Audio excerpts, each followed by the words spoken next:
आमदनी अठन्नी, खर्चा रुपया, यानी कि एक्सपेंसेस ज्यादा और इनकम कम।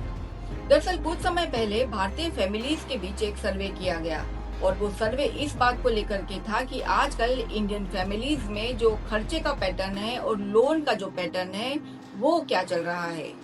कुछ दशकों पहले तक जहां भारतीय परिवार जब बड़ा खर्चा करते थे या बड़ा लोन लेते थे तो उसका कारण होता था घर खरीदना या एजुकेशन या फिर शादी ब्याह या कोई और बड़ा फंक्शन। लेकिन आजकल जो फैमिलीज लोन ले रही है या ज्यादा खर्चा कर रही है, स्पेशली यंगस्टर्स, वो लग्जरी आइटम्स पे कर रही हैं।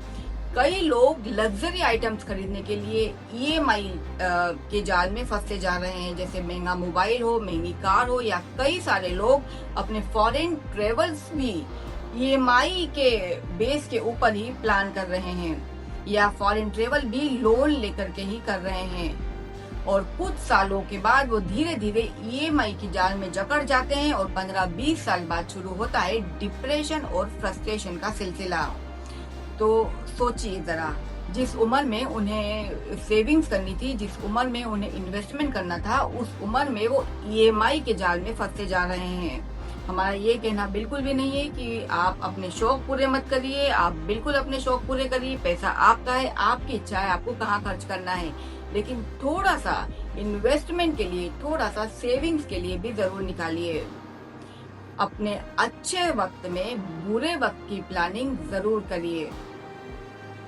जानते हैं क्या रहा पूरे हफ्ते के बाजारों का हाल। शुरुआत करेंगे बड़ी खबर के साथ। इस हफ्ते की जो बड़ी खबर आ रही है वो आ रही है आरबीआई की तरफ से। इस हफ्ते मॉनिटरी पॉलिसी अनाउंस हुई और इस मॉनिटरी पॉलिसी में रेपो रेट में कोई बदलाव नहीं किया गया, जो कि 5.25% फिलहाल चल रहा है।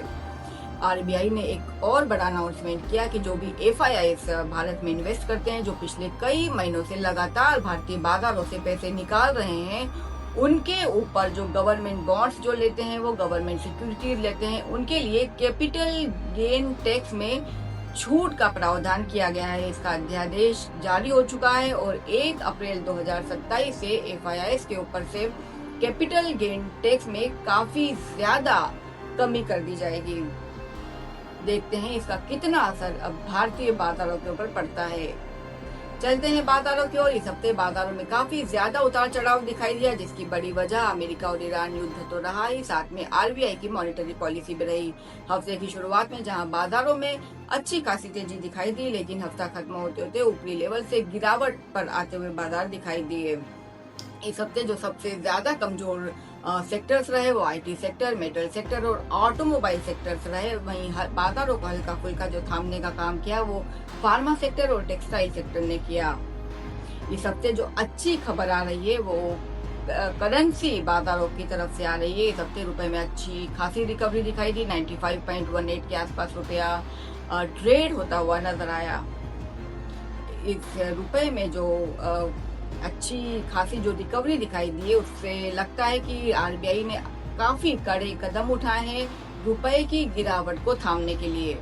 चलते हैं कमोडिटी बाजारों की ओर। कमोडिटी बाजारों में सोने और चांदी में हफ्ता खत्म होते होते काफी गिरावट दिखाई दी। सोना जहां 2 से 2,500 रुपए तक लुढ़क करके ट्रेड होता हुआ नजर आया, वहीं चांदी भी 2,50,000 के नीचे ट्रेड होती हुई नजर आई। कहीं 16,000 रुपए की गिरावट ऊपरी लेवल से चांदी में देखी गई। वहीं क्रूड ऑयल 92 और 93 डॉलर के आसपास ट्रेड होता हुआ नजर आया। हालांकि पिछले हफ्ते 96-97 डॉलर के आसपास ट्रेड होता हुआ दिखाई दे रहा था। ये थे इस हफ्ते के बाजारों के हाल। अगर आप भी करना चाहते हैं बाजारों में ट्रेड, तो हमेशा अपने सेबी रजिस्टर्ड इन्वेस्टमेंट एडवाइजर की सलाह पर ही ट्रेड करें। मिलेंगे अगले हफ्ते। नमस्कार।